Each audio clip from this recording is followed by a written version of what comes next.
Well, with me now is Middle East specialist Barak Seener, an associate fellow at RUSI, the Royal United Services Institute, a think tank focusing on defence and security. Thank you for joining us on the programme. We're 3 months into a 9-month process. Nothing really seems to be moving. What is America's leverage here, do you think? America has increasingly declining leverage as its credibility is plummeting across the region, and it's really a cynical ploy to simply demonstrate, hey, we are relevant in the region, especially when the Obama administration is alienating friends and embracing foes by having a direct negotiation with Iran, much to the consternation of Gulf allies and Israel. It causes one to think, why is America actually focusing on this when its resources should be spent elsewhere? We need to look at the context of this. The context is that the Obama administration has ironically served to be a force for actually fostering Islamism in the region by supporting the Muslim Brotherhood in Egypt, failing to offer military support to the Egyptian military, failing to engage in Syria when... Well, it's failed to offer support to the Egyptian military because they disagree with the whole judicial process in terms of President Morsi, the former president, being arrested and now put on trial. We heard no outcry by the United States or the Muslim Brotherhood clamping down on civil liberties and the independence of the judiciary.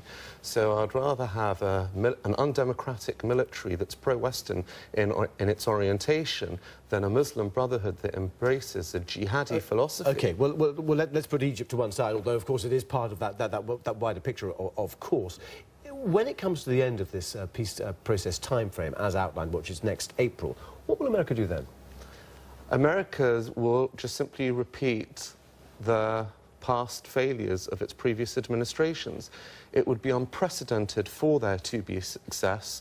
The whole purpose of the Israeli-Palestinian process is processed just in order to demonstrate that one is doing the right thing. But let's be honest, no one really cares about the Palestinians or the Israeli security issue.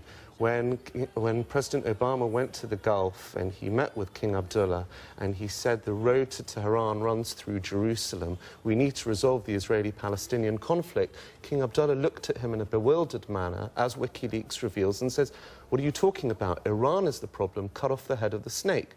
So when you see that chemical biological weapons have been used in Syria, that the whole Middle East is being handed on a platter to Russia, one needs to ask, why is there this infatuation with the Israeli-Palestinian conflict? Well, the way you characterise it, though, isn't necessarily borne out, is it by the evidence? I mean, John Kerry, for example, has been to the region, I think, 5 or 6 times now. Now, that's in the last 6 months. And what has he accomplished? No, but that is more than any, the number of times that Hillary Clinton went. OK, but so what? What has he accomplished? Nothing. What about the... we were looking at the Jordan Valley there in that report by Yolan Nell. In terms of the economics of this, you know, we've seen other attempts, say, by James Wolfenson from the World Bank to put money privately into Gaza and areas like this. Is the economic development of the Palestinian territories, do you think, another important building block to get through this whole the process? Ideally, absolutely. But there are a couple of ironic things to identify. First of all, by the way, one of the companies that was responsible for the separation barrier was actually owned by President Abbas. So when you have an undemocratic leadership, one needs to identify, is economic prosperity their goal or concentration of power? And it's very important that we don't project our mindset onto the Middle East. In the West, we care about growth in GDP. It's a materialistic background, and we don't care about identity. In the Middle East, social and economic stagnation is an essential prerequisite for hardening identity and resistance. So we shouldn't do the fallacy of projecting our mindset onto the Middle East, because that would be mixing apples and oranges. Barak Seener, I wish we had more time. We don't. But thank you very much indeed for coming in. Thanks.